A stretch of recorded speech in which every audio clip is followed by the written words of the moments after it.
अस्सलाम वालेकुम everyone, welcome back to my channel. उम्मीद है आप सब लोग ठीक ठाक होंगे। तो रेसिपी है पोलो चिकन की। ये रेसिपी मैंने बहुत पहले भी एक दो बार बनाई थी, लेकिन ये मैंने काफ़ी अरसे के बाद बनाई है इस बार। तो फिर मैंने इसकी वीडियो रिकॉर्ड कर ली कि मैंने सोचा आप लोगों के साथ शेयर करूँगी। बेसिकली ये स्टफ़ चिकन होता है। तो स्टफ़ चिकन बनाने के लिए जो मेन चीज़ है वो ये है कि आपके पास चिकन की जो ब्रेस्ट पीसेस हैं उनको आप बोनलेस कटवा लें, और उसके बाद आप उन पीसेस को बीच में से स्लाइस करके इस तरह हैमर कर लें किचन हैमर की मदद से। अच्छा, अब ये है कि जो किचन हैमर करने वाला जो प्रोसेस था ना, ये मैंने ख़ुद नहीं किया, ये मैंने साकिब से करवाया था, तो इसलिए उसकी मैं वीडियो शूट नहीं कर सकी। लेकिन अगर आप देखें तो यहाँ हैमर आपको नज़र आ रहा होगा। तो प्लास्टिक शीट रख के चिकन के पीस के ऊपर तो इसको इस तरह से बस फ्लैटन कर लेना, ठीक है। जितना पतला ये होगा उतना अच्छा ये फ़ोल्ड होगा, और उतनी अच्छी इसकी आगे जो जब इसको फ्राई करेंगे तो ये अंदर से पक जाएगा। और इसके बाद हमने इसको मैरिनेट करना है, और मैरिनेट करने के लिए मैंने नमक, काली मिर्च, चिली सॉस और सोया सॉस ली थी, ठीक है। तो जिस क्वांटिटी से ली थी वो मैंने यहाँ मेंशन कर दी है।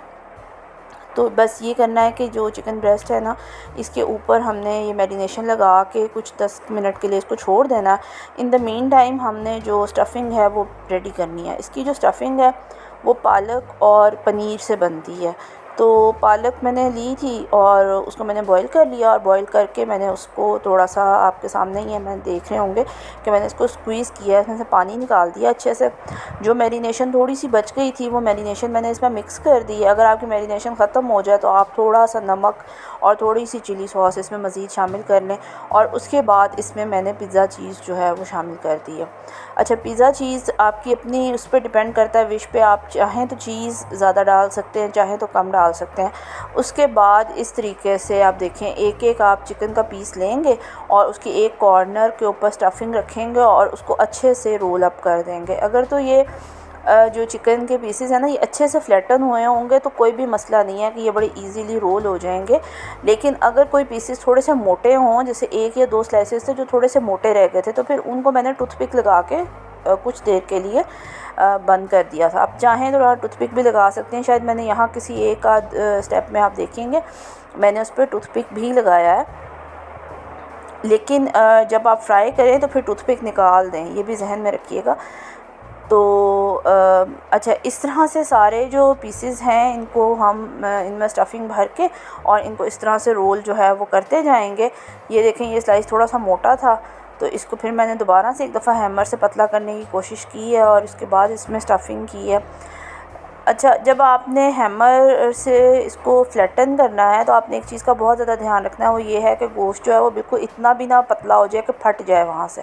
जैसे ये देखें, एक का स्लाइस था एंड से थोड़ा सा फट गया था, तो लेकिन इस तरह से भी ना हो, क्योंकि अगर दरमियान से फट जाए तो फिर उसका ये मसला होता है कि आप उसको, ये देखें, ये मैं यहाँ पर टूथपिक लगा के तो इसको, अच्छा, इसके बाद आपने क्या करना है, आपने इसको सील करना है by using any kind of, आप कोई भी पॉलीथीन पैकेट ले सकते हैं, या मेरे पास ये क्लिंग फिल्म रैप्स थे तो मैंने इसके अंदर इसको रैप कर दिया। रैप भी इस तरह से करना है कि आपने दोनों साइड्स पर से इसको फोल्ड करना है और इसको टाइट रोल जो है उसके कर लेना है, ठीक है।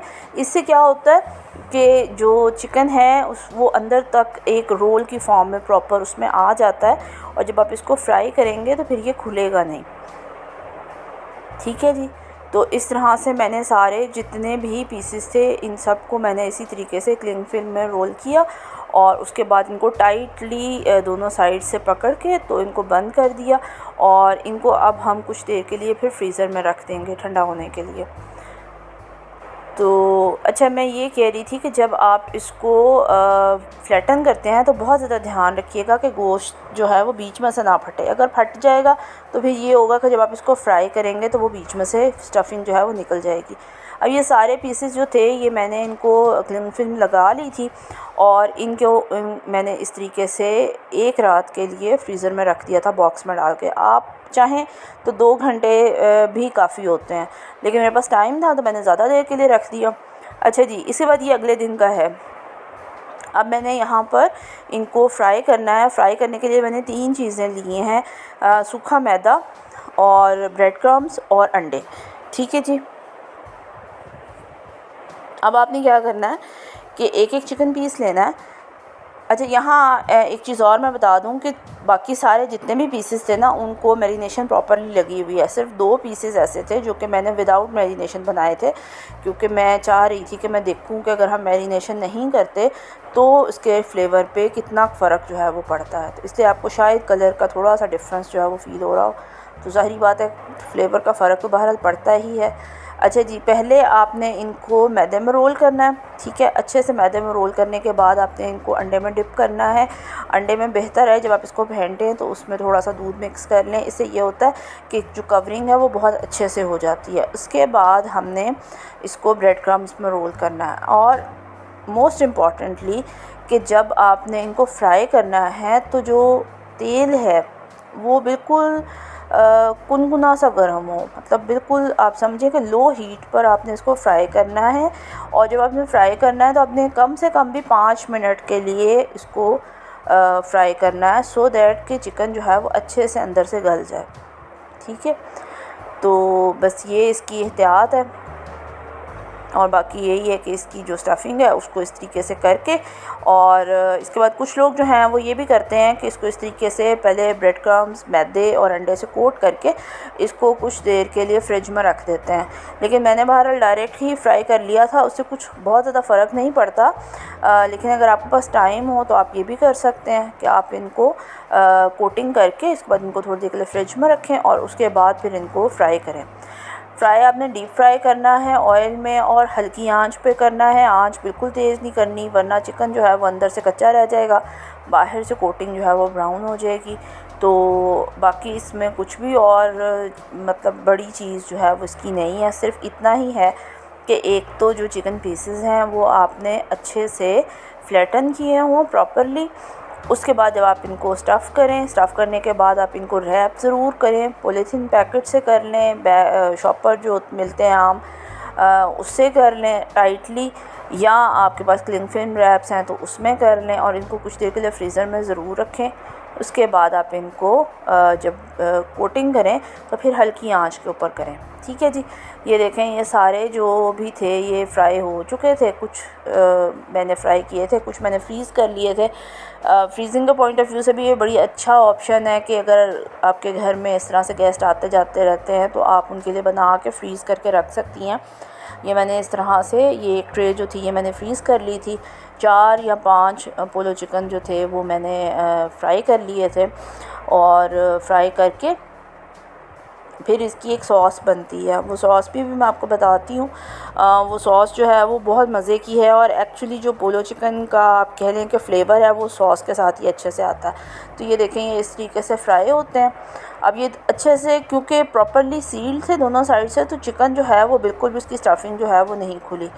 अच्छा, अब ये इसकी मैं सॉस बनाने लगी हूँ। तो सॉस बनाने के लिए हमें क्या चाहिए, हमने बटर लिया 2 चम्मच, उसमें हमने कुछ जैलपिनोज़ इसमें यूज़ होते हैं, लेकिन मेरे पास वो थे नहीं, तो मैंने उसकी जगह पर सिंपल जो हरी मिर्च थी एक वो काट के शामिल कर ली। आप चाहें तो इसमें ओलिव्स डाल सकते हैं। उसके बाद हमने इसमें थोड़ा सा लहसुन पाउडर डालना है, थोड़ी सी इसमें कुटी हुई लाल मिर्च डालनी है। उसके बाद हमने इसमें 1 कप जितना दूध डाल देना है। जितने आपके हिसाब से लोग हैं आप उस सर्विंग के हिसाब से बनाएं। मैंने ये 2 सर्विंग्स के हिसाब से बनाया था। थोड़ा सा इसमें मस्टर्ड पेस्ट डालना है, आधा चाय का चम्मच, और तकरीबन आधा पैकेट इसमें आपने डेयरी क्रीम जो है वो शामिल कर देनी है। अब इन सब चीज़ों को मिक्स करके आपने इतना पकाना है कि सॉस जो है वो थिकन हो जाए, और उसके बाद आपने इसको सर्व कर देना है पोलो चिकन के साथ। ठीक है, और बस आप चाहें तो इसमें मशरूम्स डाल सकते हैं, डिपेंडिंग अपॉन योर टेस्ट। ठीक है, आप चाहें तो इसमें ओलिव्स डाल सकते हैं, और इसके बाद इसमें थोड़ी सी हम ऊपर से ओरिगानो भी छिड़कते हैं फ्लेवर के लिए। स्पाइसेस इसमें 2-3 ही जाते हैं, नमक जाता है, कुटी हुई लाल मिर्च जाती है, लहसुन का पाउडर जाता है, ओरिगानो जाता है, दूध है, और डेयरी क्रीम है, और थोड़ा सा इसमें बटर है। ठीक है, बाकी चीज़ें आपके हिसाब से ऑप्शनल हैं, आप चाहें तो डालें चाहें तो ना डालें।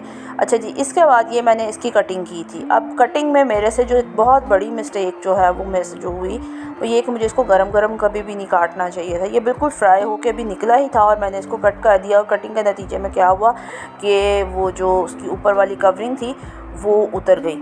उसके बाद मैंने ये ब्रेड नाइफ़ लिया, जो ब्रेड काटने के लिए नाइफ़ होता है। मैंने सोचा इससे कटिंग करके देखूं, शायद ना हो, लेकिन उससे भी सेम वही चीज़ हुई। क्योंकि बेसिकली जो चीज़ थी वो ये है कि जब आपने इसकी कटिंग करनी है तो इसको आपने तब कट करना है जब इसको फ्राई हुए कम से कम 15 मिनट 20 मिनट गुजर चुके हों। तो ये बिल्कुल गरम गरम था, तो मैंने इसको इस तरीके से कट कर दिया। उसके नतीजे में इसके ऊपर से जो कवर था वो उतर गया। आपने जब इसको फ्राई करना है इसको 15-20 मिनट का रेस्ट देना है, उसके बाद इसको कट कर सकते हैं, ठीक है। और इसके बाद इसके ऊपर हमने इसको जो सर्व करते हैं तो उसके ऊपर इस तरीके से सॉस जो है वो डाल देते हैं। सॉस डाल लें और इसको प्रेजेंट करें। इसको ज़रूर बनाइएगा, मुझे बताइएगा।